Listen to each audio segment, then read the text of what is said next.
ചായയോടൊപ്പം മനസ്സ് നിറയുന്ന സ്നേഹം വിളമ്പുന്ന ദുബൈയിലെ ഒരു ചായക്കട.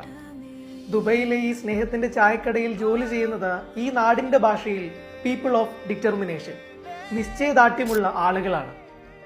ഡൗൺ സിൻഡ്രോം ബാധിച്ച് ശാരീരിക വെല്ലുവിളി നേരിടുന്നവർ നടത്തുന്ന ഈ ചായക്കടയെ ദുബൈ ജനത ചേർത്തുപിടിക്കുകയാണ്. ഇതാദ്യമായല്ല ശാരീരിക വെല്ലുവിളി നേരിടുന്നവർ യുഎയിൽ ഇത്തരമൊരു സംരംഭം നടത്തുന്നത്.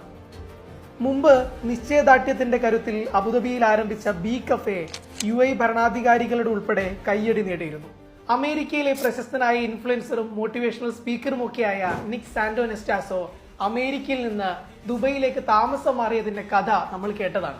ജന്മന ജനിതക രോഗം ബാധിച്ച നിക്ക് ദുബൈയിൽ ഒരു അവധിക്ക് വന്ന് പിന്നീട് അമേരിക്കയിലേക്ക് തിരിച്ചു പോകുന്നില്ല എന്ന് തീരുമാനിച്ചയാളാണ്.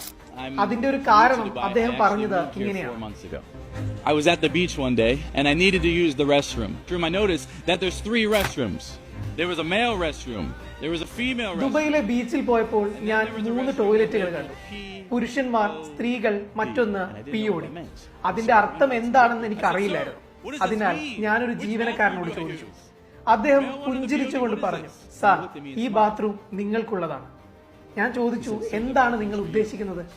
അദ്ദേഹം പറഞ്ഞു, ഇവിടെ യുഎയിൽ ഞങ്ങൾ വികലാംഗർ അല്ലെങ്കിൽ അംഗപരിമിതർ എന്ന വാക്ക് ഉപയോഗിക്കാറില്ല. ഞങ്ങൾ അതിനെ നിശ്ചയദാർഢ്യമുള്ള ആളുകൾ, പീപ്പിൾ ഓഫ് ഡിറ്റർമിനേഷൻ എന്നാണ് വിളിക്കുന്നത്. ശാരീരിക വെല്ലുവിളി നേരിടുന്നവർക്ക് ഈ രാജ്യം മറ്റാരേക്കാളും പരിഗണന നൽകുന്നുണ്ട്.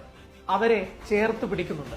ദുബൈ അൽ ഖുറൈർ സെന്ററിലെ 21 കഫേയാണ് ഇപ്പോൾ കപ്പുകളിൽ സ്നേഹം വിളമ്പുന്നത്. അംഗപരിമിതി നേരിടുന്നവർക്കുള്ള സൗകര്യങ്ങൾ കൂടി ഒരുക്കിയാലേ ഈ നാട്ടിലെ കെട്ടിടങ്ങൾക്ക് ലൈസൻസ് പോലും ലഭിക്കും. പീപ്പിൾ ഓഫ് ഡിറ്റർമിനേഷൻ എന്ന പേര് മാത്രം മതിയാകും ഏതൊരാൾക്കും ഈ നാടിന്റെ നിലപാട് മനസ്സിലാകാൻ.